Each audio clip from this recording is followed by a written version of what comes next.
தூய்மையான உள்ளத்தோடு கடவுளோடு பேசுவதே உண்மையான இறைவேண்டல் என்பார்கள்.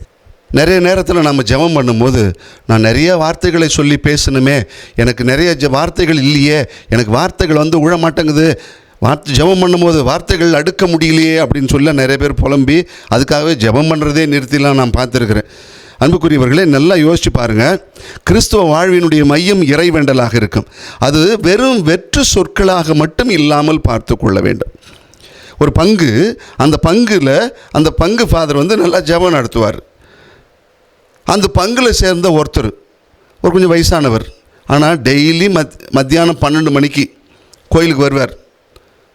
கோயிலுக்கு முன்னாடி நின்று கையை கும்பிட்டுக்கிட்டு அப்படியே நெஞ்சில் கையை வச்சுக்கிட்டு கொஞ்சம் நேரம் வேண்டிக்கிட்டே அப்படியே அமைதியாக, ஒரு நிமிஷம் தானே, ரொம்ப நேரம்லாம் இருக்க மாட்டார், ஒரு நிமிஷம் அப்படியே கண்ணை மூடிட்டு வேண்டிக்கிட்டே இருப்பார். முடித்த உடனே போயிடுவார்.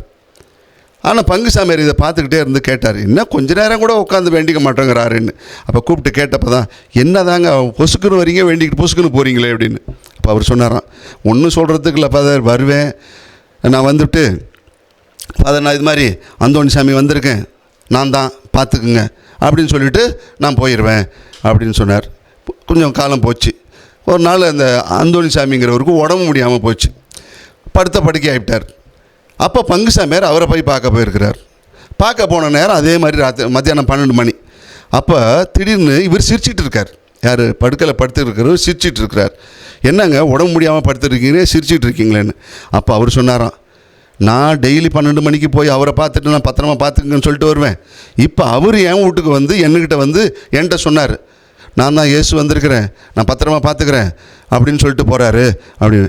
நாம வார்த்தைகளை அடுக்கி கொண்டு போவதனால் மட்டுமே நாம் ஜெபிச்சிட்டோம் அப்படின்னு சொல்லாதீங்க. ஆனால் சொற்களின் எண்ணிக்கையை விட நம் உள்ளத்தின் மேன்மை மேலானதாக இருக்குது. அதனால தான் இயேசு ஏற்கனவே சொற்களெல்லாம் அடுக்கி நம்மளை ஜெபிக்க சொல்லியிருக்கிறார். அதை விட மேலான ஜெபம் வேறு ஒன்றுமே கிடையாது.